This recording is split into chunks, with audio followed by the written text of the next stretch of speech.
On that note, let's get started. So guys, for everyone who's watching and listening to this right now, if you don't recognize this face, my name is Damien. I'm with the team at myBlueprint, who are beyond grateful to be able to provide the opportunity for you to learn a bit more about community engagement in 2020, what that looks like for you, what opportunities might be available for your students, and of course, to learn a lot more about the Youth and Philanthropy Initiative.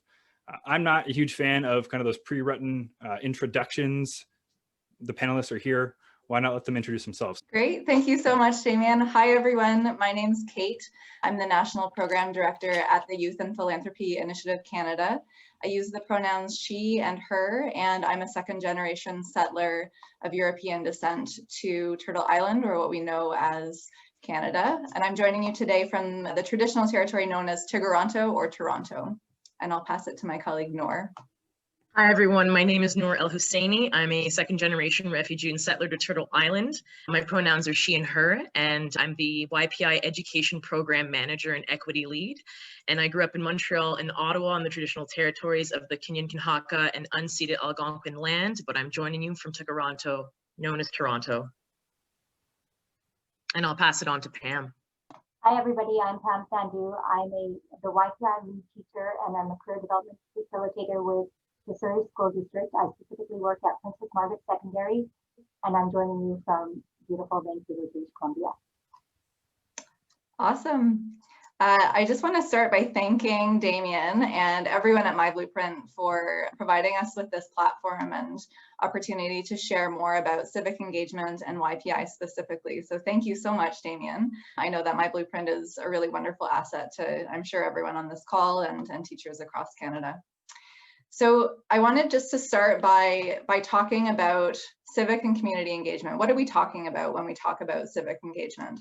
And so this is the big ideas from the Ontario Civics curriculum. I know that there's a lot of teachers from Ontario joining. And so these are the big ideas. I love civics. It's a half credit course. It doesn't get enough credit. There's no additional qualifications. So there's many, many teachers who love teaching civics who are on it this year, and some who probably don't, but they're sort of plunging in. So we're really happy to be working with civics teachers and other social studies teachers and teachers who are teaching to these big ideas across the country, regardless of their curriculum. And so in addition to these big ideas on your screen, there are the framing questions. So for students, why should I care about issues in my community? What contributions can I make to my community? What is the most effective way to voice my position on a civic issue? What can I do to make a difference in the world? And how will I know whether my actions have been effective? And so civic engagement, community engagement is really about getting involved and making a positive difference in your community. So that can be volunteering, that can be donating, that can be raising awareness about issues and organizations. There's a whole number of different ways that young people can get involved. And I think I'm probably preaching to the choir a little bit when I say these things to this audience. You've signed up for this webinar for a reason. There is this stereotype that young people can be selfish and apathetic, only caring about themselves. And yes, teenagers, it is a time for exploring self-identity, for self-discovery, but there's also huge potential for young people to contribute and make a real, lasting, and authentic difference in their community. So Alona Doherty, who is a friend of YPI and the director of the Youth and Innovation Research Project at the University of Waterloo, has published research on this. And research in neuroscience and developmental psychology shows that young people between 15 and 25 possess traits of successful innovators. They're collaborative, creative, observant, curious, willing to experiment, willing to challenge the status quo. They are risk takers, action-oriented, and they are visionary. So when young people are meaningfully engaged, society is more likely to find solutions to tackle social, environmental, and economic challenges. So, and research also shows that when young people become civically engaged, they become civically engaged as adults, they stay engaged. So what we really need to do as helping adults across generations is to share opportunities for really meaningful civic engagement and volunteerism that is skill building and makes a long lasting difference in the community. So all of that said, we wanted to get to know where you're at a little bit. So I'm going to pause here for a couple audience polls, and Damien is going to facilitate those. So where are you joining us from? We want to know first. I know that some people typed in the chat there, but please let us know, and we're happy to say hello to all of you. All right, we're coming in. We're about 70% of the vote, and got about half coming from Ontario. Close race between BC, Yukon, and the Prairies, and we got a few from Atlantic Canada as well. So awesome. Okay, I'm gonna end this poll. So probably a lot of people familiar with what I was talking about with civics. All right, we're ready for the second one. Second one, current state of opportunity. So from your perspective, what is the current state of community engagement opportunities for your students given the pandemic? And the options are: there are almost no opportunities for my students to get involved. There are fewer opportunities than usual for my students to get involved, but they're there if you seek them out. And then we have the same opportunities exist as usual for students to get involved. They just look different this year. A lot of things look different this year. Okay, so large majority picking that second option. There are fewer opportunities than usual for my students to get involved, but they're there if you seek them out. Okay, and we got our third poll. How familiar are you with the Youth and Philanthropy Initiative? So we're gonna launch this one. Got a few options. Never heard of YPI before. Heard of them, but not really sure what YPI is. Maybe you have a general idea, or maybe you're very familiar.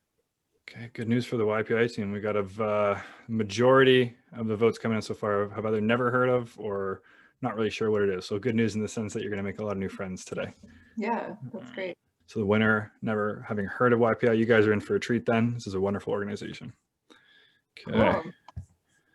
Thank you, Damien. Yeah. So that's great. Thank you for sharing where you're at. And this webinar isn't just about YPI, and you'll learn YPI isn't just about YPI. We're a public charitable foundation, and part of our mission is to drive awareness to other organizations as well as to social issues. So that's sort of where we're starting. Today is Giving Tuesday. Happy Giving Tuesday after Cyber Monday and Black Friday.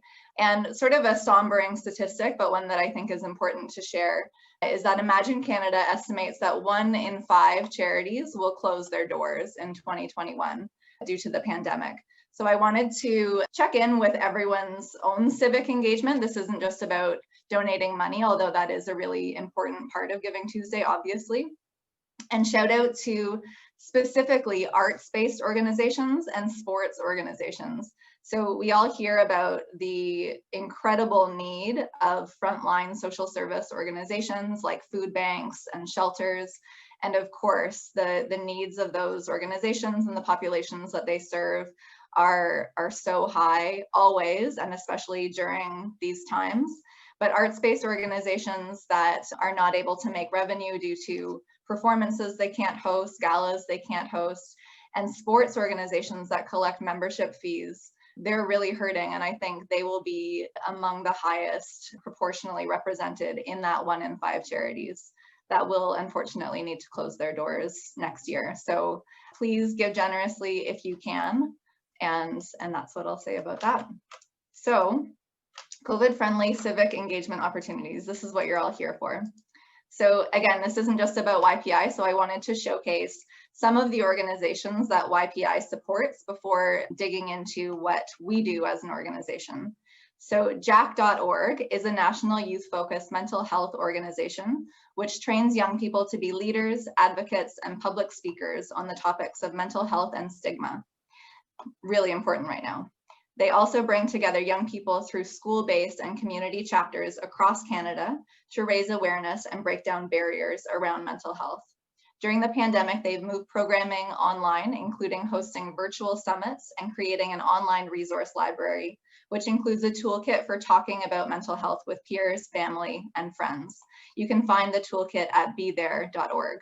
So this is, and all of the organizations I will share, is an example of an organization that's raising awareness not about themselves, not raising money particularly for themselves, but they're training young people around a social issue to support one another during the pandemic around this critical issue.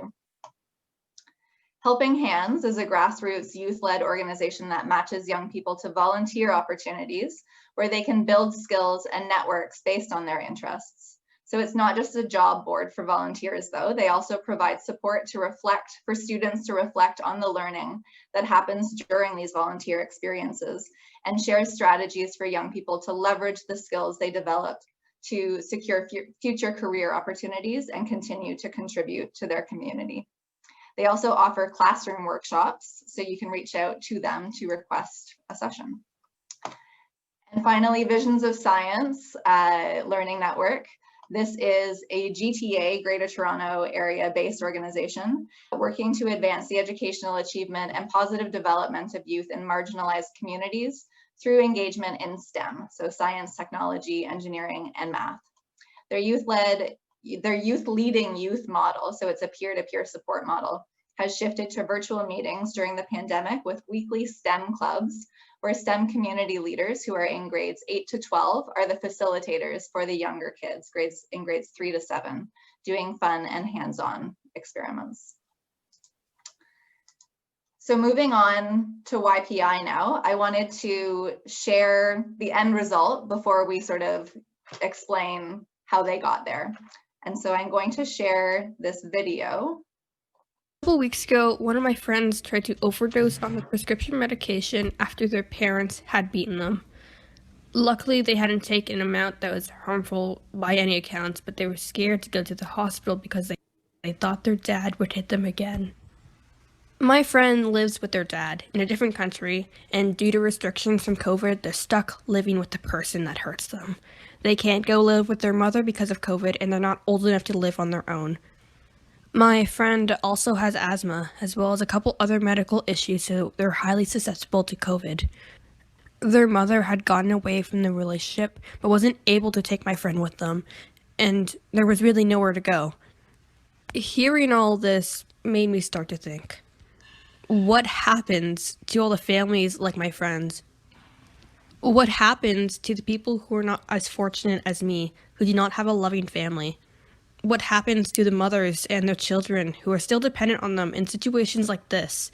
Is there really nowhere for them to go? Every day I hear what my friend's father has done to them, and I'm sure I'm not the only one who knows as someone who's been directly affected by domestic violence. So when we were asked to pick a problem and a charity, I knew exactly what I wanted to go for. My name is Sydney Tai, and my partner is Grace Johnson, and the social issue that we picked was domestic violence. And the charity that we wish for the $5,000 donation to go to is the Halton Women's Place. Every year in Canada, there is an average of 100,000 victims of domestic violence, with approximately 90 people dying annually at the hands of their abusers. Intimate partner violence accounted for 1/4 of the reports called into police about violent crimes, with the vast majority of the victims being women. Due to COVID, there has been a 20 to 30% increase in domestic violence, but the number of calls decreasing drastically because the women are under more constant monitoring. Due to COVID, families are now constantly trapped with the people that hurt them. Due to COVID, women and their families have to pick between staying in their homes or to risk their lives and potentially contracting the virus. Domestic abuse tears down a community by dismantling families and causing something of a ripple effect of repercussions that impact the community and families for years to come. Domestic violence and abuse affect not just the family, but the community as a whole. There are many different types of domestic abuse, with the main differences being short-term versus long-term. In short-term violence, we see a lot of physical violence and the victim being kept under strict watch by the abuser. Not being able to go out with friends, not being able to go to work or leave the house. We see these in long-term abuse, however, with some bigger differences. Women who are in abusive relationships for extensive periods of time tend to justify the abuse they are going through. They may not think that the relationship is bad for them because there's no physical violence. They don't realize that their abuser is slowly tearing at their mental health through insults, complaints, or just remarks that hurt you emotionally. Over time, many women will think that this is just normal. They downplay it so much, by the time they are made to feel worthless, it is very difficult for them to escape. Domestic violence also affects the children in the family. They will grow up with a weak family unit, which will make it harder for them to trust adults in their future, and most likely scare them from being involved in a relationship. We knew exactly what problem we wanted to tackle, but the issue was finding the right charity. While I was looking at the different local charities, they would often just focus onto one aspect of domestic violence. They would either educate the students, which did nothing to help the people who were currently in abusive relationships, or they had a shelter, which didn't solve the problem at all. We wanted a charity that helped people now, and one that worked to prevent further abuse. That's when we found the Halton's Women's Place. Halton's Women's Place is a shelter for women and their families to go to get away from their abusers. Women can stay there and finally escape from the abusive lives that was haunting them. They offer many different types of support, such as a 24-hour hotline where women can call if they're in need of help. They have outreach services which can help women find housing and receive safety plans and, of course, support. They also have an emergency housing unit for women and their children who need to go somewhere fast. These housing units include education for children, one-to-one counseling, therapeutic groups, and overall safe house for those who need it. They also work to educate our community about domestic violence and often teams up with schools to teach children. The Halton's Women's Place is such an important organization, and we feel that it could change lives with the $5,000.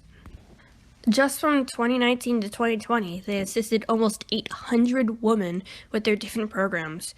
Around 200 women stayed in their shelter with their children, and they also received around 2,500 phone calls from victims of abuse who were in dire need of support. Imagine what they could do with a larger shelter and with more resources to care for people. They're always working at overcapacity to try to help as many people as possible. COVID has put a major strain on the charity, and now more than ever do people need a safe, warm home to stay at. With the $5,000, the HWP can help more families, support more people, and help people escape from their abusers. As a society, we need to stop encouraging abusive behavior. Stop saying that he just likes you when a girl is getting bullied by a boy. Teach ways to identify and find the red flags in toxic relationships so that fewer people get trapped in them. Teach men that they do not have superiority over women. Support your friends and watch each other's backs so that they don't get isolated. Help each other out. Do not be afraid to ask for help if you need it.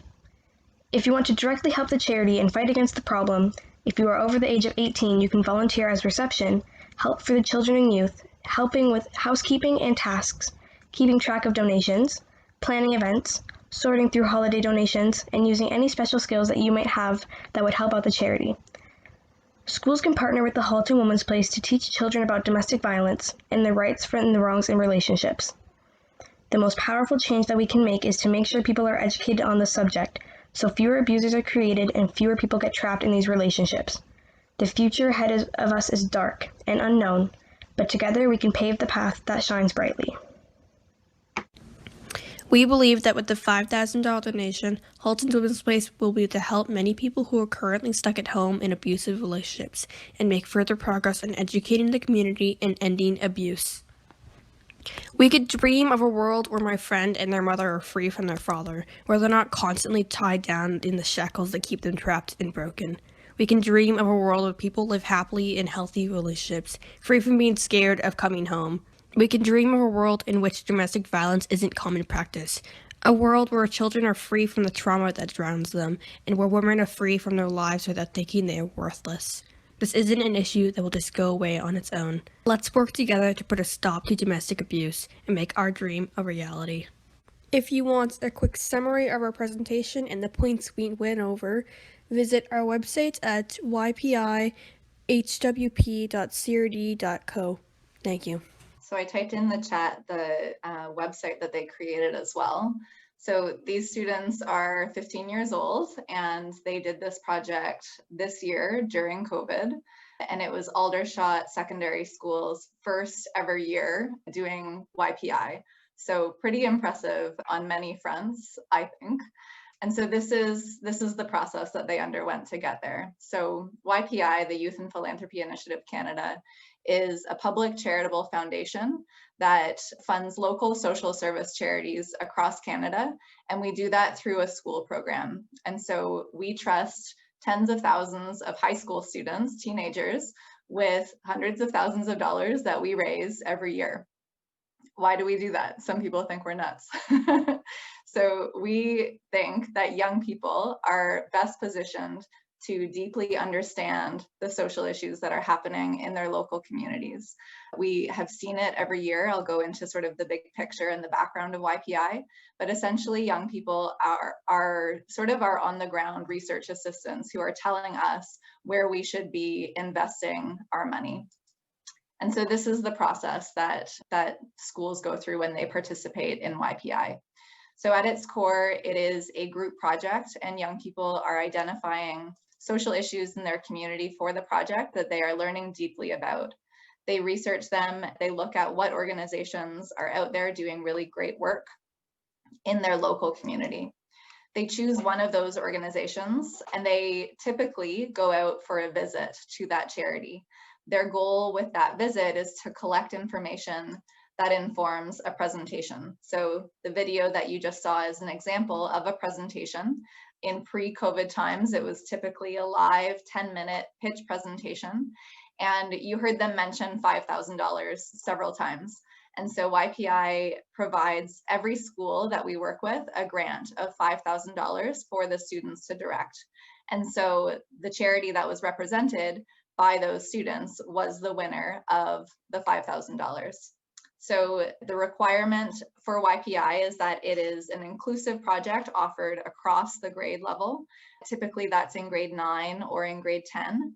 And so if you're a large public school, you might have 5, 7, 10 different sections of civics, of career life education, of social studies, and you would choose the best presentations from each class to advance to what we call a YPI final presentation assembly. And so the best presentations are delivered once again by those students. It's really an opportunity to showcase really wonderful student work in the project, to shine a light on your school and the good work that is happening at your school. And it's an authentic audience for the students. So you can invite members of your community, representatives of the charities that your students have selected, local officials, local guest celebrities, really sending the message that this is important. What young people have to share is important, and it's making a real life difference through this funding and through the awareness raising that they're doing through the project. And so every school has one of these fun presentation checks, and people get pretty excited about it at the end of the day when we can announce the winner. And so these are our program guidelines pre-COVID. Everything's a bit different this year, but hopefully things will get back to these guidelines next year or the following year. The full grade participates, like I said, so it's not just students who are already engaged, who are participating in extracurriculars and after school activities, and not just students who are lucky enough to have someone like Ms. Sandhu, who you'll hear from in a few moments. You have a designated YPI lead teacher. It is experiential learning, and that students actually go and visit their charities. The charities are local, they're registered, and it's all about people helping people. So it's a charity that's addressing a social issue with programs and services for the community. And like I said, the school hosts a final. The ultimate decision makers at that final is a panel of judges who are majority students at that school. So we take pretty seriously this idea that young people should have real responsibility and a voice and a say in what happens in their communities. And then COVID happened, and this is how we're shifting, pivoting, whatever word of choice you like. We're being very flexible as much as we can. Teachers are going through a lot this year. I hope everyone's doing okay out there, and students as well. I know some of you are students joining. And so this year there's a lot of unexpecteds, there's a lot of unknowns. So we're offering flexibility on full participation. Students are engaging with charities online. They're not requesting any time from the charities. They can reach out and share notes of gratitude for the charities that they've chosen, share that they have selected their charity for YPI, and these are the reasons why. And asking, especially on a day like Giving Tuesday, what do you need? How can I support you? Can I post something on Instagram to raise awareness about domestic violence? Do you need anything in particular for the shelters? What kinds of donations or in-kind services can I offer? So this is the kind of engagement that we're encouraging with charities this year, but not asks of their time during this time. We're offering virtual workshops as a YPI team, and my colleague Noor will speak a little more to that in a minute. Differentiated assignments. This is an example of something that we're doing during COVID that will carry over in the quote unquote after times. So as I shared, the typical student project in YPI pre-COVID was a 10-minute pitch presentation. And this speaks to the talents and skills of many students, but not all students. We understand that not everyone is an extrovert, not everyone likes standing up in front of an audience of many people to share what they've learned. And so doing something like a video or a creative art piece or a website, anything that is a vehicle for sharing information about the social issue and about the charity for YPI is fair game this year and probably beyond COVID. We're offering flexibility for grant splitting. So in Ontario and in BC, we're operating on a quarter or a quadmester schedule.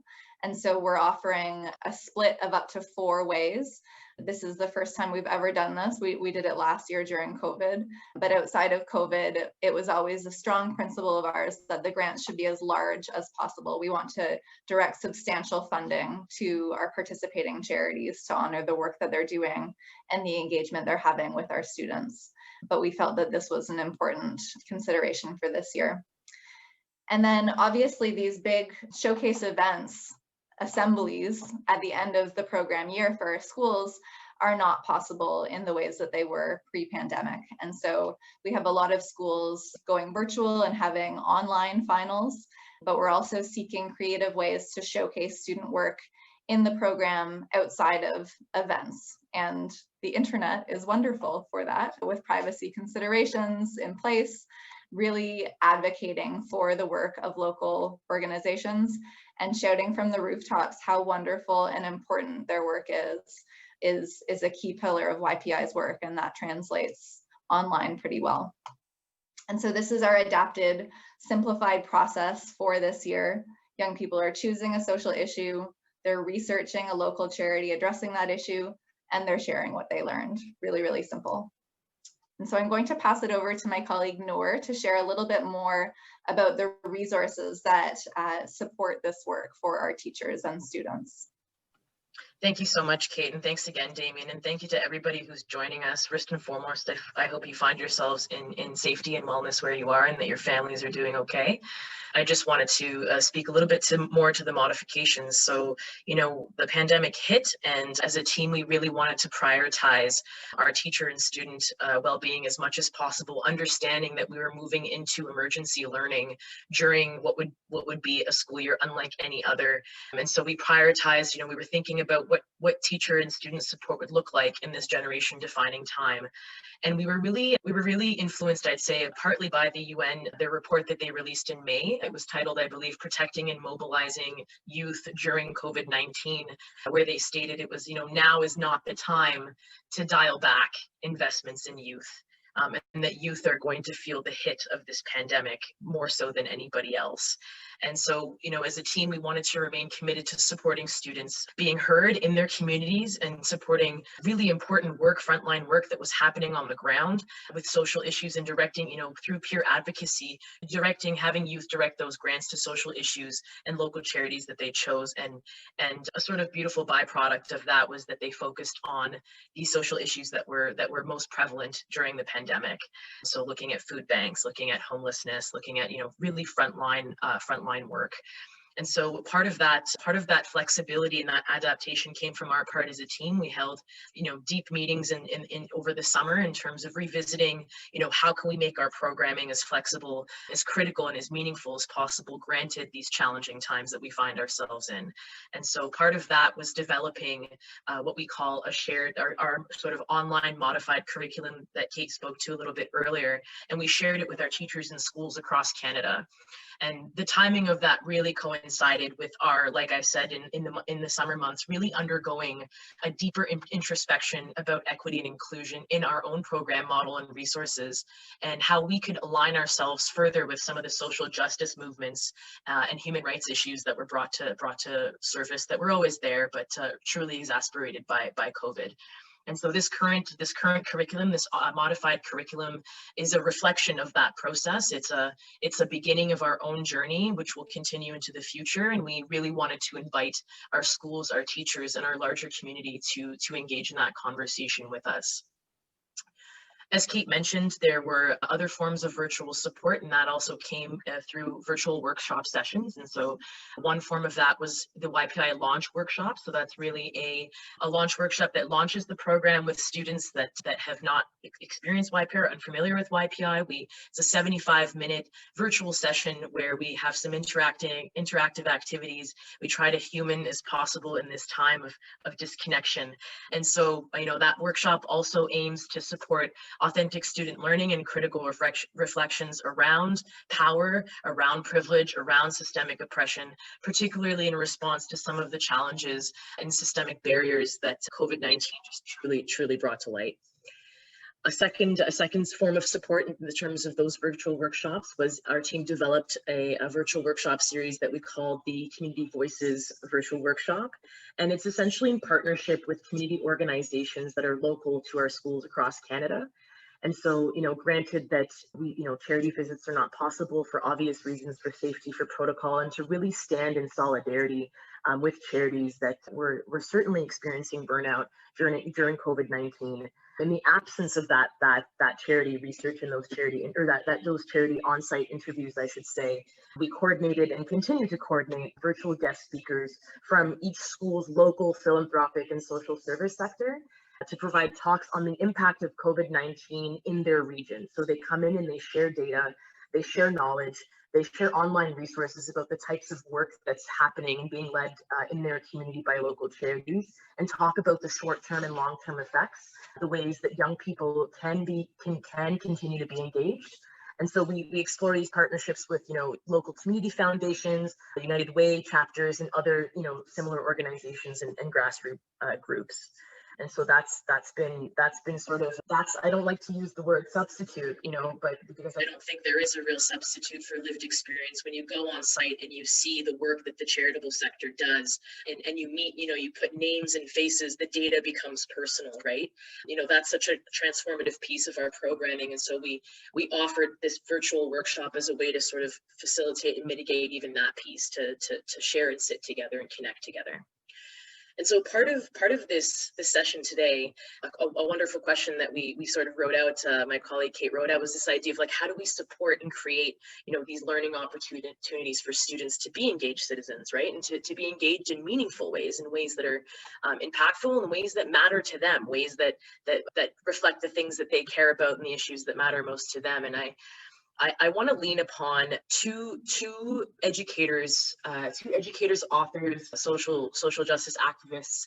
The first being Audre Lorde, who says that there's no such thing as a single issue struggle because we don't live single issue lives. And what she's speaking to really is this idea of intersectionality and interconnectedness, like just us as human beings, just like our teachers in schools. They're not just teachers, they're parents, they're family members. We wear multiple hats, we have multiple identities, multiple roles that we play.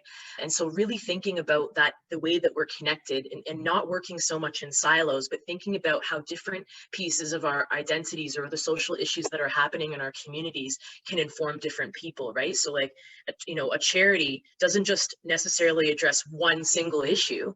Folks from all types of spaces and faces and with holding different identities come to those spaces. So really thinking about that interconnectivity piece, and thinking about how that interconnectedness and that what we call intersectionality how that can really happen in all subject matters. I know sometimes we think that equity and anti-racism and systemic oppression, it might be best housed in, social studies or civics, or, but I arguably as a team, we'd like to encourage the idea that really these are things that we can discuss anywhere. We've seen it in environmental classes, we've seen it in phys ed, we've seen it in arts and theater, right? Like these are pieces that affect our day-to-day lives every single day, whether we benefit, whether we don't. And it's just inviting us to really think about the way that we relate to one another, and how our different histories and our different biographies can really inform that relationship building, whether between ourselves, between our charity members of communities. And so I really lean upon Audre Lorde's idea of intersectionality. I think it helps the work that we do. The second one that I'll essentially leave you with before I pass it on to our wonderful teacher is from Maya Angelou. And she says, do the best you can until you know better. And then when you know better, do better. And this is really speaking to the idea of, leaving perfectionism behind, leaving the fear of saying the wrong thing at the wrong place at the wrong time. Granted, some of the larger movements, we understand that discussions around equity and anti-oppression are not easy. They can be very messy, but they are necessary. And I would argue that, what we would say is, the greatest disservice to supporting and promoting equity and, eradicating some of the social issues that these students identify, the greatest disservice is not to have the conversation at all, just because we're worried about making a mistake. And so we invite you to join us in this journey of learning and unlearning, making mistakes and fumbling until we get it right enough to do better. And I'll leave you with that, and I'll pass it on to Pam Sandhu. Hi, everybody. So again, just to remind you, I am the YPI lead teacher, as well as a career development facilitator with Princess Margaret Secondary. I've had the pleasure of being involved in the YPI program for 3 years now. So I just wanted to share my experiences about what it's like to be involved with YPI. I wanted to talk about some of the benefits of the program to our students, as well as why I personally, along with our teachers, love the program, and to help answer any questions that you may have. Like many of you, I learned about YPI through a presentation, and my initial thoughts were this sounds amazing. But knowing as educators that we are very busy, I was also concerned how much work is this going to entail. So I looked into it a little bit further, and I realized that this is essentially a turnkey operation. The program is so well laid out. They give you a complete package, and this package is very comprehensive. You are getting resources, all the resources you need. You're getting lessons plans, worksheets, templates, rubrics, videos, suggested activities, a schedule with a timeline for completion. You can essentially take that program and deliver it as is. However, that's not to say that you have to deliver it like that. It is extremely flexible and adaptable to your needs. We know that every teacher has a different teaching style. Your school and your students' needs are going to be different, so you can take it and adapt it to what works for you. So that's one great benefit of the program. And the YPI team is extremely supportive of that, which kind of leads me to the fact that I've gotten to work closely with Kate and Noor and the entire team now for 3 years. And I must say, they are awesome. They are super supportive. They're extremely helpful. They're considerate towards the needs of students, educators. They're open to feedback, suggestions. If there's anything that you ever need, you can reach out to them and they will help you. They really are very reasonable to work with, and you can tell that they come with good intentions. Their intention is to get grant money into the hands of those charities that need it, and they are willing to work with you to make that happen. It's very evident in the work that they do. In regards to the benefits to our students and how we deliver the program, we deliver the program to all of our grade 10s through our Career Life Education program, which is a requirement for graduation. So that means all of our students, by the time they've graduated, they've gone through the YPI process. The first year that we did YPI, we were honestly blown away by the level of engagement for our students and how it had impacted them in so many positive ways. It fostered them to be more compassionate and caring towards others, socially aware, educated citizens. They became advocates for social change, wanting to make a difference in their community and think beyond themselves. They were inspired to be more humanitarian in nature, and we all know that, let's face it, teenagers can be selfish at times, so it was really awesome to see them. being this way. A lot of our students, we found that once they actually made connection with the charities, this is what made the social issue real for them. So many chose to they still keep in contact with their charities. They're involved with their charities. They volunteer with them. They took it upon themselves to raise money for these charities. They were involved with a lot of our local charities, such as Sophie's Place, Covenant House, West Coast Kids, Canucks Place, Backpack Buddies, Surrey Women's Center, just to name a few. Even this year, this is the first year that our students that were involved in YPI 3 years ago are graduating. And I've been reading through a lot of scholarship applications, and we are finding that 95%, I'm almost going to say 100%, but minimum 95% of our students graduating are referencing YPI in their scholarship applications, and some even university applications where they're having to write personal profiles are also, writing about that. So they're clearly seeing the value of the program, as well as our teachers. Our teachers really love the program because they know that it offers authentic, real-life learning experiences, things that are so difficult to simulate or replicate in the classroom. It's essentially putting theory into practice. We're finding it aligns perfectly with our careers courses in terms of the curriculum, the big ideas that we have here, and some of the core competencies that are part of the new curriculum here in British Columbia. Students are gaining valuable career-related skills. So a lot of our students had never had to use email, so they were creating email accounts, having these professional conversations with the charities. They're doing cold calls to charities. They're putting together presentations and learning to use a variety of digital platforms and tools such as Prezi, PowerPoint, iMovie Maker, Windows Media Player. They're using apps from their phone like Whiteboard Eraser and TikTok and Flipgrid, all these sort of programs that I'm not even familiar with. So that's awesome to see. In regards to, they're gaining tons of soft skills as well. So they are working in teams. So there's teamwork involved. There's critical thinking, organization skills. They are networking. They're building up their personal networks. A lot of these students, because as I mentioned, are still in contact with their charities, they're using them as references. They're using communication skills, public speaking skills from doing their presentations, creativity and innovation. I mean, the quality of last year was a bit different because it was our first year with COVID. So the quality of the presentations wasn't as what our first year was, but the quality of the presentations the first year were amazing. We were blown away, and a lot of the presentations really tugged at our heartstrings. Besides the digital component these students were using, they were including skits, they were writing poems, they were creating models to replicate living conditions. They were filming videos. So we had one charity, West Coast Kids, which represents kids suffering from cancer. It's to support those students. So we had a group that decided to go to Surrey Memorial Hospital to create a film there. And just even the process for them to get permission to film at the hospital was a huge undertaking for them. They had to make various phone calls, send emails, had to sign waivers and get permission, and then they were given a short period of time to film that video. So that was just, again, there's so many skills that they were gaining that is just so difficult to replicate in the classroom. The other thing that was super positive for us was that it really built a connection between our school and the community. Princess Margaret is considered to be an inner city Surrey school where quite often we're in the media for not the most positive reasons.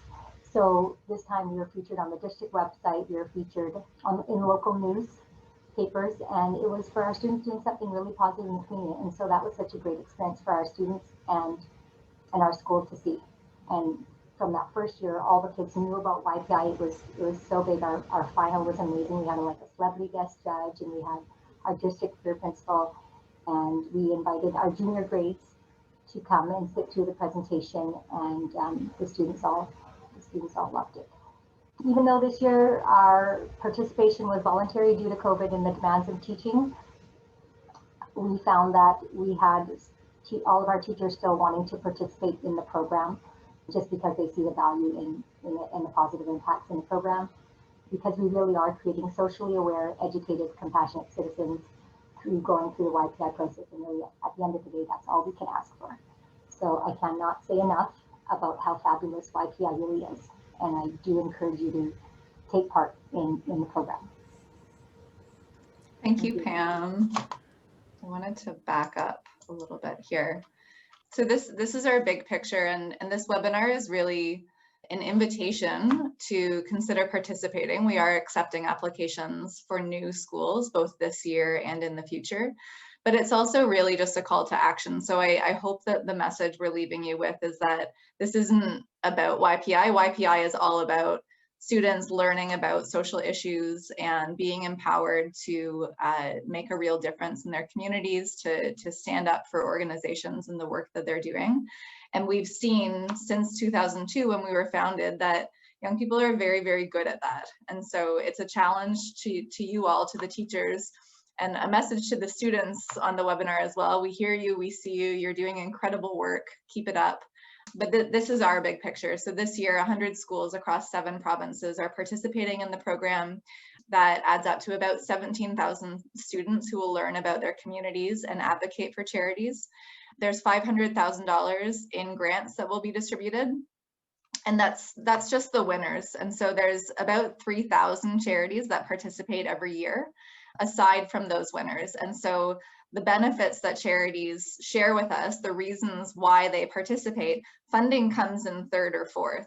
They're really interested in participating in YPI to engage with young people. So they really are hungry for this engagement with students, to raise awareness about the social issue that they represent, that they address at their organization, and to raise awareness about their organization. And so that's the call to action there. There's this program, we're a funder, but there's organizations across the country who are really interested in hearing from your students and seeing them become involved in their mission.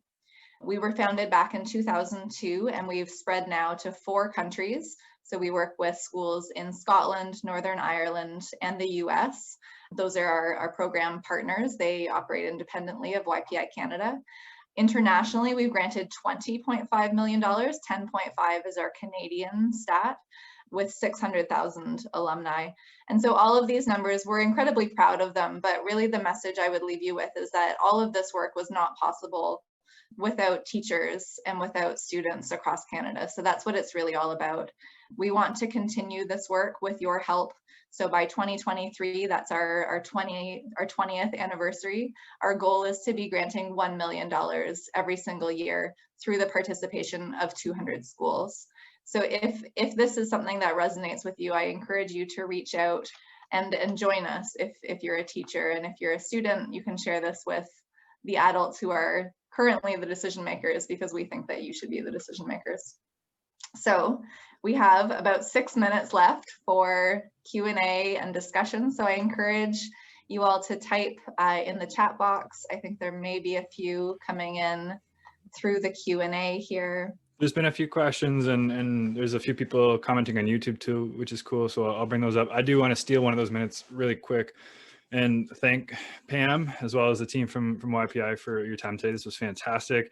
Hearing Pam talk about all those skills, those real world skills that students had the opportunity to develop, making a cold call, to just how to communicate with somebody, getting out there and figuring stuff out on their own, that's huge. And I was going to make a joke about how much does this cost a school to participate? It doesn't, right? Like it just sounds too good to be true. So it's fantastic. Let's get to some of those questions. And Kate, this just reminded me of, you were talking about how amazing some of those presentations were, and how students have been able to adapt and figure out new ways to make presentations, like that video you showed. First time, well, we met at a conference, but soon after, Kate invited me to see one of these final presentations at a school in Toronto, and I was blown away. It is really cool what these students are able to do. So for every teacher listening, actually, that's gonna be our first question. So it's a good little segue. How do we get started, right? So, Noor, you talked about how it's not always the civics, it's not always the careers teachers, lots of different classes can be involved in this, but I'm a teacher listening to this, or I'm a student listening to this, and I'm really pumped to go get my school involved. What does the specific process look like? Yeah, so we have an application on our website to participate, but I would encourage, I've left this thank you slide with our contact information up intentionally, because we want to get to know you. We're a big network of schools, but it really is sort of like a small town community. There's 100 schools participating. We know all of the teachers pretty intimately. We want to get to know you. So I would encourage you to reach out and start a conversation. We want to know about your community, about what issues people are facing during COVID and otherwise, and explore whether this is a good fit for you. It's a strange year to start something, I think. But we do have schools that started this year, and the video that we shared earlier, that was a first year school. So as Noor shared really beautifully, we need programs like this now more than ever. And so, yeah, I really encourage you to visit our website and apply, but more so to reach out and start a conversation, because we want to get to know you. Yep, that's great. And we'll link to that video and the other organizations you talked about when we put this up on YouTube. I think this is a question from a student.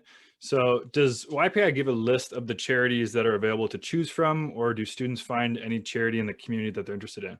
Maybe, Kate, Noor, you guys can answer, but Pam, would be awesome to hear about how your students discover these charities as well. Yeah, I'll share just briefly first. Students are really good at using the internet. They're really good at using search engines like Google. And there's new organizations that crop up every year. Every final I go to, I wouldn't say every, but many of the finals I go to, I learn about organizations I didn't know about before. And so we don't like curating those lists. There are databases that we share, put out by community foundations, for example, that do have lists of organizations that are sorted by social issue, by population they serve, et cetera. But we do get asked that a lot. And there are organizations that for whom youth engagement is part of their mandate, and they are extra eager to participate in YPI. So if a student is challenged with finding an organization, or they've reached out and they haven't heard back, teachers will often have people in their back pockets at those partner organizations. But our criteria essentially is that they have to be registered with the Canada Revenue Agency, they have to be local to the community, and it needs to be social service, so people helping people with programs and services. Pam, do you have anything to add? How have you supported your students in selecting? So I think, well, part of the process of YPI is kind of first researching social issues within their community. So that's naturally already starts to get the conversation moving. So that's kind of great because it brings awareness to that. And then from there, students start to research a little bit. We haven't had too many struggles. I mean, the one challenge is sometimes that there's maybe not enough charities to maybe go around, but our kids have been very resourceful. We try not to have obviously too many students stay, for example, doing Covenant House, but we've been able to navigate, and the kids have been really good at sort of finding charities. And now, because of having gone through the process, again, like you mentioned, Kate, we're finding that teachers have that relationship with some charities. So we sort of know where to navigate any students that are struggling to say, reach out to this charity and whatnot. And you're right, there are charities that are coming up that students are making connections with. So there's, even as someone who gets to watch the presentations, I'm learning about so much of what is out there and what are the charities. And now students who are, from that first year we did it, students who would have sat through the presentations, upcoming grade 8s and 9s, it would have also triggered for them charities that they could go and visit when their turn came up for YPI. So it's just this big, effect that everyone kind of jumps on board. And now I might see a banner for some organization. I'm like, I know what that organization is about now. Right? Yeah. So I'm more educated as well from this. Yeah. And Pam, you mentioned something that's really important there for students to listen to. Yes, you can use your amazing Googling skills and put those to the test, but maybe also do an exercise where you're thinking about what problem is near and dear to your heart, a problem that you want to solve, right? And then figure out which charities align with that. So it's a great way to focus on it as well. Had a couple other questions. Just somebody was reiterating the fact that the whole grade needs to be involved. So it's not a school or a class by class initiative. Yeah. We had a couple questions in YouTube from students in Ontario asking about if the 40-hour rule has been changed at all because of COVID. I would just say that the Youth and Philanthropy Initiative are not setting the rules for how many hours you have to volunteer. So talk to your guidance counselor at your school if you want to be 100% sure about that. And then a whole bunch of thank yous. So, guys, we're up on our hour. Again, I can't thank you enough. I'm more than grateful, or I'm super grateful that we had the opportunity to provide this platform to help spread the word about YPI. Again, we did that poll at the very start of this, asking who was familiar with YPI, and you're going to have a lot more yeses at the end of this. Thanks, Damien. I just want to say thank you again to myBlueprint, and thank you to everyone who took the time out of their day. Thank you to Noor. Thank you to Pam. I feel really fortunate to be part of such a supportive community in my work and my personal life. So thank you all. Thank you so much. The feeling is mutual. And for anybody that does strongly disagree, we'd love to hear why and how to make it more valuable. So we are always receptive to constructive criticism and happy to be as responsive as possible. And feel free to reach out as well. I'm someone who's actually in the school, seeing how it's being implemented and stuff. I mean, Noor and Kate can can stay as much as they want, but I'm actually someone who's going through the process and going through the program, and I can definitely, help out or answer any questions that you might have. Thank you to Kate and Noor and Damien for this opportunity as well to just share about YPI, because it's such an amazing program. Cool. Well, guys, for everyone who's still here, have a fantastic rest of your afternoon. Have a fantastic rest of your week. We're going to throw this recording up on the myBlueprint YouTube channel a little bit later this week, but you signed up to this webinar, so you'll also get it in your email inbox. Have a fantastic Tuesday, and thanks everybody for your time.